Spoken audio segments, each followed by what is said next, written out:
Well, it's great to meet great. It's great to meet you. I love your backstory. And before we get into your life as a podcast host and everything that makes you who you are, we're on the 4-year anniversary of this pandemic. Yeah. Okay. So if we go back to 2020, how did you get through it and how did it subsequently change you? Oh my gosh.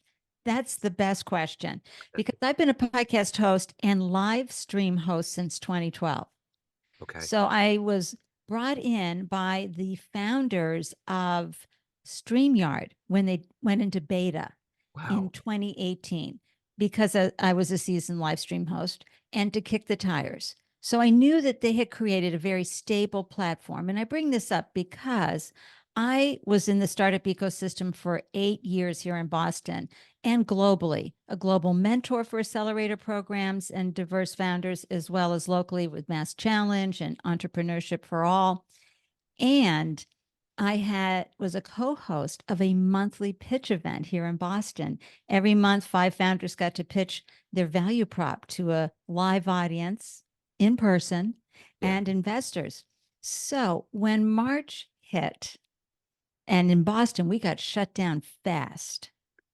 So Yeah. it was like mid-March, we couldn't have our every third Thursday pitch event. So I said to my co-host, AJ, let's just do it online. I'll be streaming live to YouTube, LinkedIn, Facebook, Twitter. And he was, say what? And so I said, don't worry, just follow my lead, right? Yeah. And so I set it all up. And it's a little tricky to have 5 founders pitch their value prop and investors, meanwhile, answering the questions and comments Yeah. on StreamYard, live at all the areas. But StreamYard was so stable and so delicious. And as I always said to people, I have shoes older than these founders.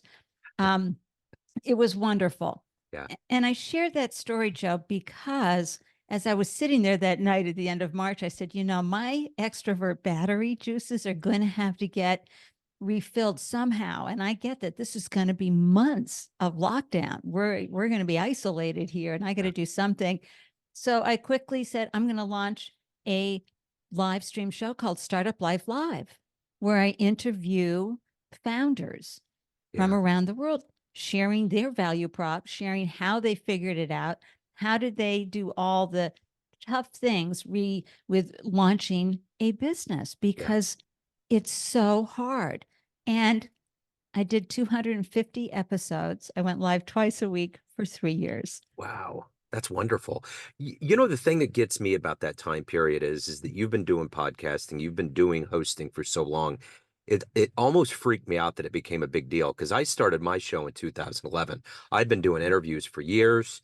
So when it finally became this hip thing, it was something that everybody was embracing, podcasting, it was in movies and shows. I was like, what happened? Like this was just kind of an underground blip on the radar, something Right. Steve Jobs said. Yeah, Blog Talk Radio. Yeah, Uh-huh. we all the different places and spaces. And also I started finding out all the things I was doing wrong because Right. all of a sudden there's so many experts, right? Uh-huh. Yeah. Using a way to monetize and all that, sharing how you had to do this, that, and that. And I thought, my gosh, I gotta go, look at my game here. I gotta up my game. What did you Yeah. experience, Joe? I mean, that was kind of the idea is that, I noticed, okay, so I'm going to backtrack a minute. I really ramped up at the beginning of that pandemic doing more interviews. Like I thought, what am I going to do? My kids are out of school at the time. They're going to be a part of the experience. I'm going to literally interview. They're going to hear them on speaker. And it was the jazz community, and they were overwhelmingly positive. So it was almost a very therapeutic thing to do.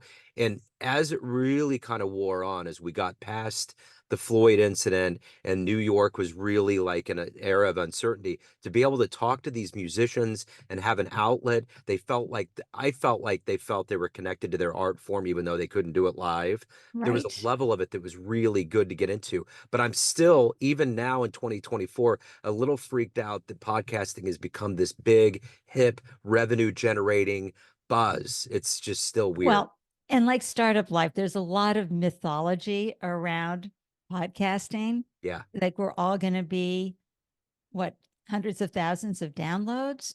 I'm constantly encouraging podcast hosts. Look, think about 30 downloads. Think about being in a room. We have 30 people glued to what you're saying. Yeah. I think that's a win, Joe. But I Yeah. love that you're in the jazz world. If I Yeah. could just segue into that, as a mother of a jazz musician, Okay. he was, the number one in high school of his state in alto sax, and he went to McGill University School of Music, Yeah. where he shifted into classical sax. And of course, his father and I are clueless, and we're like, "What's classical sax?"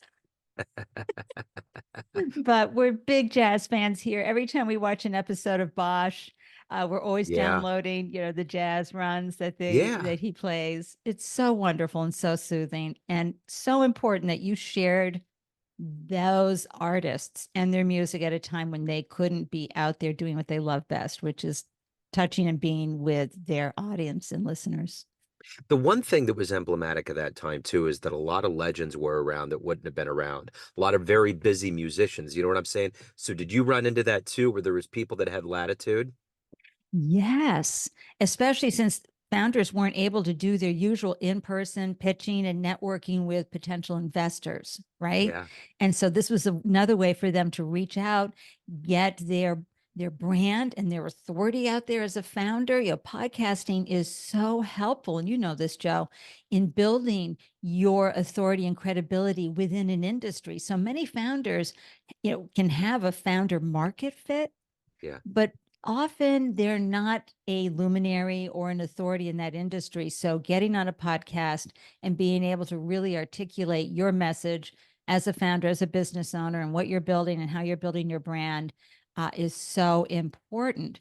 But yeah, I did get a few goodies. But Yeah. you brought up George Floyd. When George Floyd was murdered, I was part of a group of founders, 75 folks, of which I was one of four whites in the group. And so I really got a deeper understanding of how to be an ally, and certainly in the startup industry, which is why I focused on interviewing primarily diverse founders. Because if you can see it, you can be it. Representation is so important. And it really helped the community get further exposure and a lift. Yeah, for sure. There was a musician in Minneapolis at the time when that happened. I had just during that pandemic, I was just getting on iTunes and reading publications and just sending requests to everybody. And I got this young musician that was like, I just sent 500 requests to radio stations everywhere. You were not one of them, and you came back. He was like, this is crazy. So I released the interview, I think the day after the Floyd incident happened. And I was watching him on Facebook talk about how upset he was. They were looting Minneapolis like crazy. No one could get anything. I could just feel the despondency. And I ended Mhm. up calling him up and I said, look, I'm going to lay you straight. I'm just some white guy here in Kansas City, but what you're doing for the community, you're a beacon as a young black man doing what you're doing. You have to keep doing it. And he ended up sending me a CD and signed it and was very happy about it. And I wasn't doing anything other than knowing that the ship was going Right. down for a lot of people in that community, that if they did give up, that there was going to be no hope for the next generation to prevent another Floyd.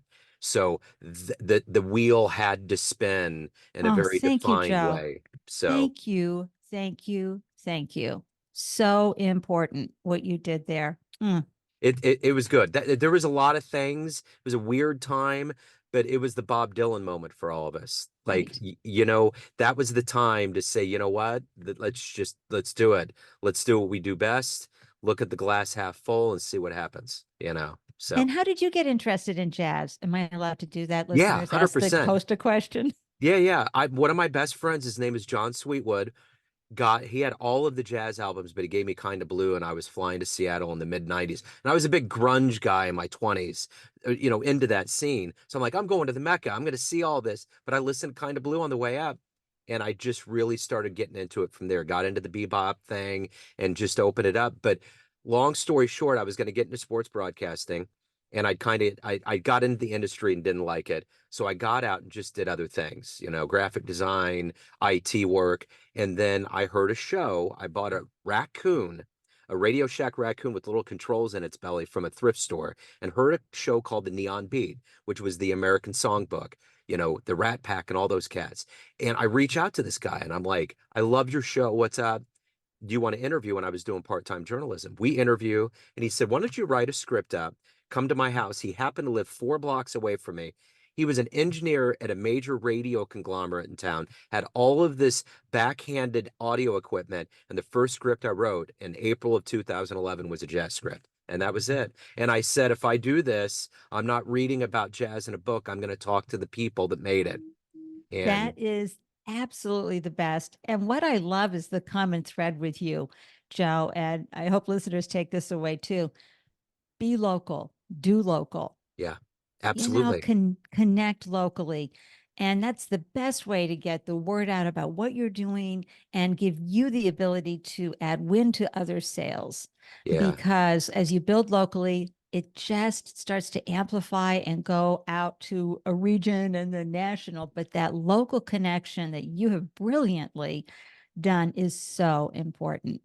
Well, there's such a vortex of creativity here locally, but just overall, I can't, like, sometimes I'll talk to someone from Iran that's a jazz musician, and it's like, wow, the spread and reach of what we can call one of our indigenous art forms, which is jazz, that can go out that far and do what it does is really wild, Oh, you know? I love that word, indigenous art forms. Yeah.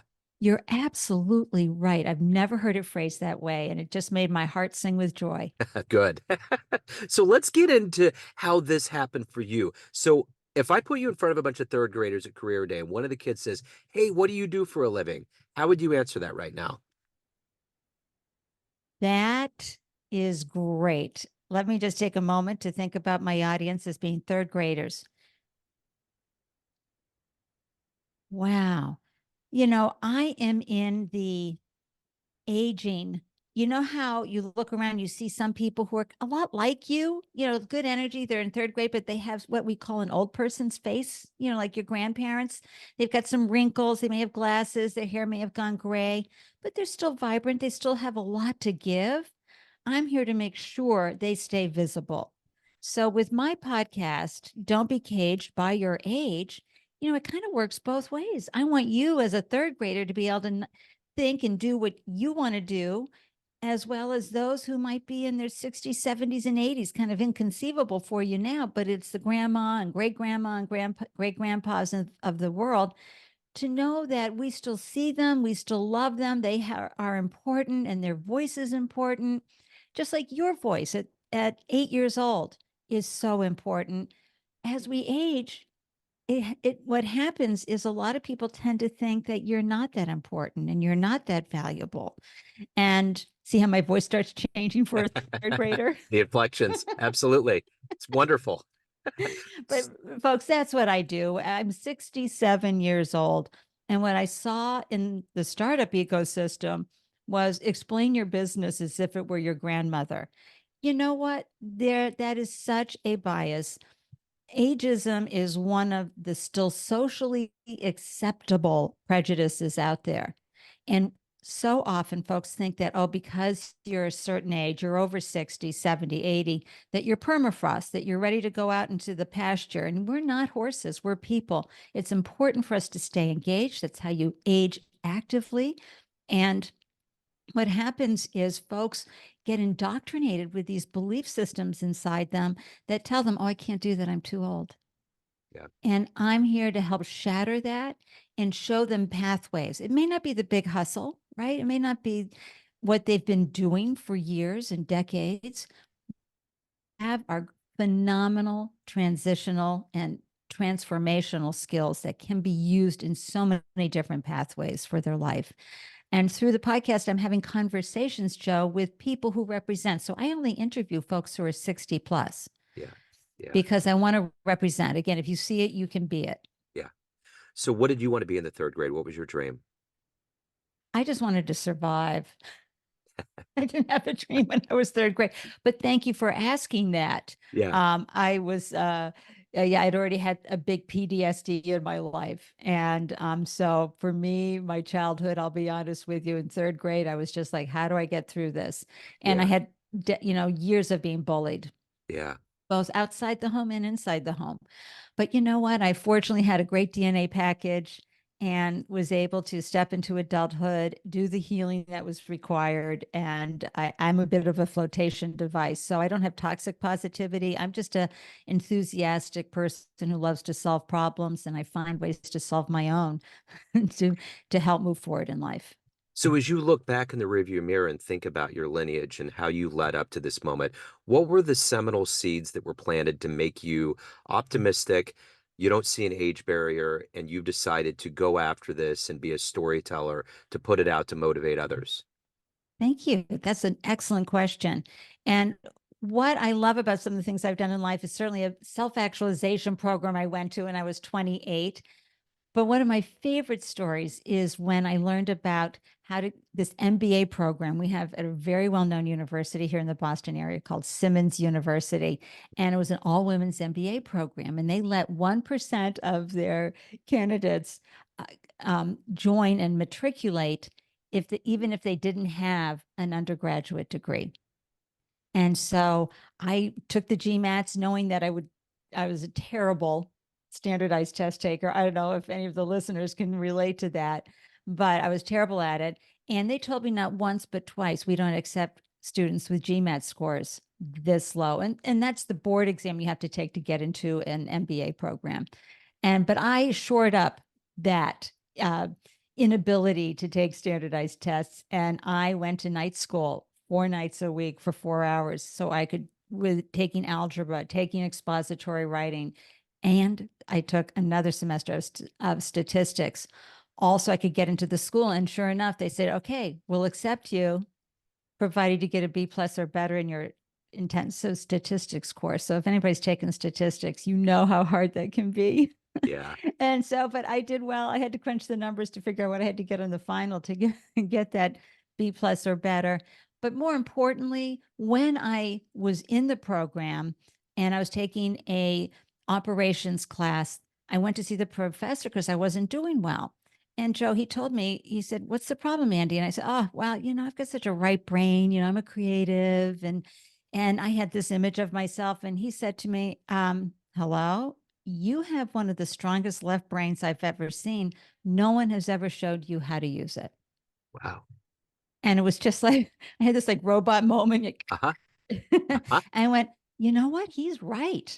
Yeah. I am a powerhouse in the right brain and left brain and strategy and all of that. So that turned my life around.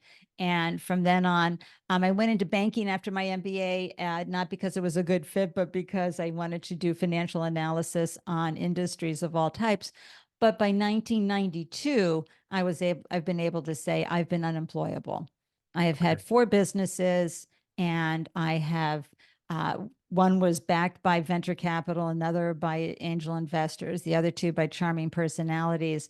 But through all of that, and this is the gift of entrepreneurship, because no matter what happens, you always win when you launch a business, because you are going to get some skills and some personal and professional development you never would have gotten otherwise. And that is what led me, right, to have a deep understanding that a lot of folks don't know what's possible out there. They don't know how to transfer those skills. They are held back by not only internalized ageist beliefs, but external Yeah. ageist beliefs.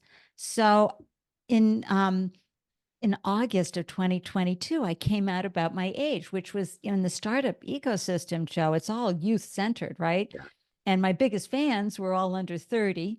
And so I was afraid to come out about my age, but I got that Route 66 sign, that we have here in the US, right? And I Yeah. held it up in front of myself and took a picture. And I wrote an article called "Don't Be Caged by Your Age." And I spoke about how when I turned 50, I thought, oh boy, that's it for my entrepreneurial days. That's a young person's game. I better hang up my tiara. Yeah. And how since then I'd had 2 more businesses. Wow. That's wonderful. Well, I'm 51 now, and Congratulations. thank you. Yeah, and I just feel like the whole Benjamin Buttons thing, if we could only just take it backwards, because there's so many things that we just don't know. You aren't around long enough. You haven't fallen, you haven't, I don't know. There's so Yeah. much that goes into it. But Well, there's this whole anti-age right. movement, right? You're supposed to look younger, you're supposed to be younger, and I'm here to say you're great, whatever age you Mhm. are outstanding, and it's a privilege to be 67. I have plenty of friends who did not make it this far. And I want to show through conversations what folks are doing. How did they figure this out? How did they shatter age expectations, right? Yeah. That you're not supposed to do that at this age or that at that age. And so through not just the conversations I have with my guests, but through all the fun things I can share on Instagram Reels and TikToks, I show people doing phenomenal things, Yeah, wonderful things. absolutely. Yeah, I agree. And they are. They're all over the place. So let me ask you this. You probably on your show get a lot of guests that have great advice. What's the best advice that you've ever gotten? In my life, the best advice I've ever gotten. Oh my gosh. Go right here. Go confidently in the direction of your There dreams. you Live go. the life you've imagined. That's by Thoreau. Yeah. And for me, I think the story I told about my left brain, that was a game changer for me. Yeah. And it helped me go on to really nail some hard problems, whether personally or professionally, to go out there and live this life, this one precious life, and be willing to take those chances and to get back up again, and know that to try to diminish those internal voices to want to blame and shame you, right? That we Yeah. tend to do. There's so many people out there that talk about teachers that give them really bad advice or they were cruel and it really shaped their lives. You don't hear that many about people that like redirect your existence by something that's positive like that. Oh my gosh, it was life-changing in so many ways. It really, really was, because I had a view of myself, and this happens so easily. We get a story about ourselves. Hmm. And we are constantly evolving as humans. So you might have been one thing 10 years ago, but you've got new experiences and lived adventures, and you evolve into another person. Or you were watching a movie and had an aha moment, or you saw a reel on Instagram, you went, oh my gosh, you may have heard that message 100 times before, but right then it sank into your head. Yeah. Or you read a book Yeah. that transformed you. And so I just think it's important that we stay and evolve, and it certainly helps with your partner in life too if you can Yeah. evolve together. Absolutely. So let me ask you this. What would be a dream interview that you would love to have? Anybody on the planet you could have on the show, who would that be? Mm, well, it would be, and I have that list, by the way. Good. I figured. Um, well, of course, Jane Goodall is about to go Yeah. on tour at the age of 90. I loved what Jane Fonda does out there in the world. I love Yeah. when she pulls out her hair extensions and takes everything off and flaps her arm wings, and talks about what she's doing. Of course, Joni Mitchell just did a phenomenal job on the Grammys, right? Yeah. Yeah, there's so many wonderful people, but there's also everyday folks that I would also want to interview, who I've seen who are like, what? You're still playing tennis at 100? I never played that well in my 50s. So let me ask you this. Of all of the things that you've done in your life up to this point, and obviously you've had to overcome a lot, you've evolved, what are you the proudest of? I would say my incredible marriage with my darling man. Second marriage for both of us. We've been together for over 38 years. We've lost babies and businesses, all our hormones and all our money, but we never lost each other. Yeah, that's good. My wife always tells me about that scene at Twister. She's like, we got to hold on to each other. Is it just the funnel clouds begin? So I always think about that, you know. And Yeah. that's being in a relationship. There's so much. The tempest doesn't slow down because you're with somebody. It just it maybe have more has more strength, you know. Well, we laugh a lot, Joe, because we're both like racehorses, right? So we're Yeah. we're in the same stall. Uh-huh. What? How did Yeah. that happen? So, or two alphas, right? So we were constantly working on our communication, but it's been so worth it Yeah. and just delicious. So before I ask you about podcasting, I really got a question I want to ask you. I have to know, as someone that likes jazz, what's one of the best jazz shows you've ever seen live? Oh my gosh, I was just thinking, and I couldn't remember his name. It was right here, one of our best jazz uh, nightclubs that we have here in Boston. And I can see Oh my gosh, I can hear the song and I can Is it nope. Wally's? Oh, the The club? the Is the club nightclub? Wally? Yeah. No, I do I can I you'll be Yeah, you're um fine. You're fine. Jazz Boston Nightclub. I think his name was Elon. Oh, it might Scullers. Okay. How did I not remember Scullers? That's fine. Jeez. I want to say Elon Trotman. Okay. Oh, Yeah. what a great experience. And then one of my favorite jazz stories, Joe, is back in, I think it was 2012 when Lady Gaga had her Thanksgiving special. I was listening to the trumpet player and I was like, oh my gosh, who the heck is playing the trumpet for hold on, let me just get his last name. Yeah. Yeah. Yeah. Lady Gaga, Brian Newman. And so I Yeah. tweeted, because that's what you could do back in 2012. I put a Uh-huh. tweet out there. Who's the trumpet player for Lady Gaga? And he came back. It was like, it's me. I said, oh my gosh, how can I go find you? And he goes, well, I'm at Gramercy Park. I play there at the hotel there, Gramercy Park Hotel. And I go, okay, I'm coming down to New York City. So I went down, 6 months later, saw him live, and he said, oh, hi, Mrs. Lyons. Thank you for being here. I'm like, oh my God, where is your Wow. mother so I can thank her for your politeness? But he's just so incredible. So when he was here, I've got the ticket stub. I want to say 2016, 17, 2018. Yeah. Maybe it was 2019. Lady Gaga was playing at Fenway. I didn't even know that she was playing. I just knew Brian was going to be at the Hard Rock Cafe. Yeah. And of course his show wasn't starting until 11 a.m. So my husband drove me down to Fenway Park. And so I that's as far as we could go was the Kenmore Square there because the crowds coming out of Lady Gaga's event were just wall to wall. And I Oh had to yeah. go against the traffic, so to speak, to get to where the Hard Rock Cafe is on Lansdowne, right across from Fenway Park. And I at one point had to stand on a vendor's table to like figure out how far, and I know that street really well, but I couldn't even tell how far down the street I was. Yeah. But I got to go hear him play, and he was playing. He did a couple of sets, and the crowd started thinning out. And so I was able to be right up close to the stage when his best friend and the godmother of his daughter joined him for a full set of jazz, Lady Wow. Gaga. Yeah. That's wonderful. That's absolutely a And wonderful I'm there story. 12 o'clock at night. I'm in my 60s. I'd Yeah. already, pushed my way through everybody. Yeah. You fought for the jazz. That's awesome. I love it. So let me ask you this. Everyone has a perception of you, your family, your friends, your fans, listeners, but you run the show. What's your perception of you? Who do you think you are? And delicious. I like it. There you go. That's it. Right to the point. Enthusiasm, know-how, knowledge, all, lots of fun. Why do you love podcasting? I love podcasting. I love all of it. I love finding the right guest, figuring out what we're going to talk about. Why are they a good fit for that episode? Because this is my sixth podcast that I'm on right now with Don't Be Caged by Your Age. I love the conversation. And then I love the whole editing process. Yeah. I love the feeling I get when artwork and everything is done and it goes live on Apple and Spotify and all of that. And I get so excited. And then I love the promotion part. So I love the learning, the sharing, the conversation, the connection, the community that comes around your podcast.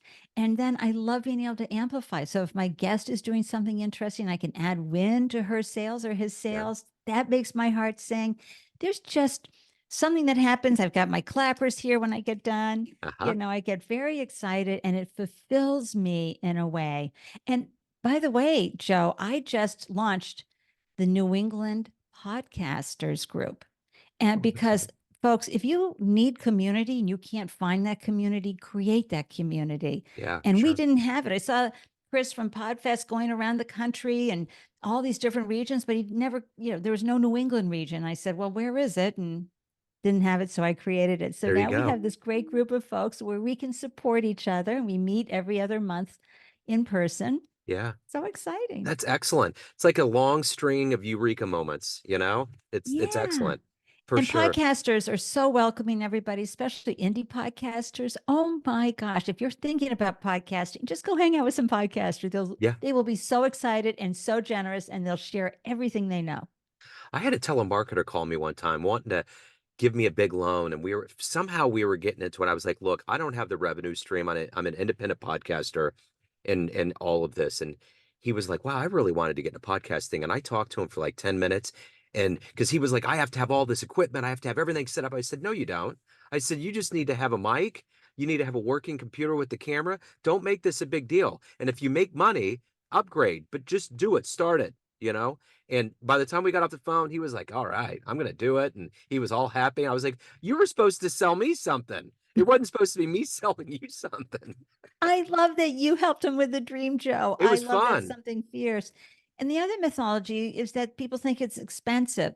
With the tools we have today, you've got the platform for hosting your podcast. What's that, like $12 a month? You can use StreamYard or Zoom for so much a month. You then can build a website on Podpage for like 12 to $18 a month. You can see, folks, that it's really can be well under $100. Yeah, absolutely. Even the equipment, all of it, for sure. Oh yeah, a good mic. I use Samsung Q2, I think it's called. That's $65 on Amazon. Yeah, That's yeah, the biggest expense. yeah. And for all the fun you get out of it, it's totally a worthwhile investment. Hey, if anyone wants to get involved, they want to reach out, listen to your podcast, get involved with your new group, anything in your world, where do they go? They go to Ande Lyons, ANDELYONS. You can Google that. You'll find me everywhere. But I'd love for you to tune into the podcast, share the podcast, and let me know what you think about it. Don't be caged by your age. It's at all your favorite podcast platforms. And if you know someone who is caged by their age, send them on over. I'd love to learn about them and add some wind to their sails. I'm sending everybody over now. Andy, this has been absolutely wonderful. I love your energy. It's infectious. Thank you so much. Keep doing Thank good you. work. Thank you so much for having me, Joe. It was pure deliciousness. Absolutely. Thank you.